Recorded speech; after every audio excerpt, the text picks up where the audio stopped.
عملتيه ده؟ لسه هتبصي لي؟ ليه كده يا بنتي؟ ايه هو اللي ليه كده يا بنتي؟ يعني انت تكنسي التراب على الكوتش بتاعي وكمان مش عاجبك؟ ده الكوتش ده اغلى منك. مش حرام عليكي لما تكب الميه في وش واحده جد امك؟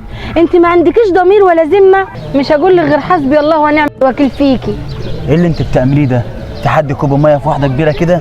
والله يا ابني ما عملت لها حاجه، ده انا بكنس غصب عني شويه تراب جم على الكوتش بتاعها، بهدلتني وكبت عليا الميه. ست الكل حتى لو عملتي، انت ست كبيره ما ينفعش تاني. مش عارفه اعمل لها ايه، الله يسامحها، مش هقول غير كده. طيب اخلصي خالص. وانت مالك انت اصلا؟ انت لو الكوتش بتاعك جه عليه تراب هتسكت؟ بص انت كلامك صح، انا لو في تراب جه على الكوتش بتاعي هتضايق، ومنظرك كده ان انت باين عليكي بنت ناس، بس اهلك نسوا يربوكي ويعلموك ان انت ما ينفعش تاذي حد كبير. الله يسامحها.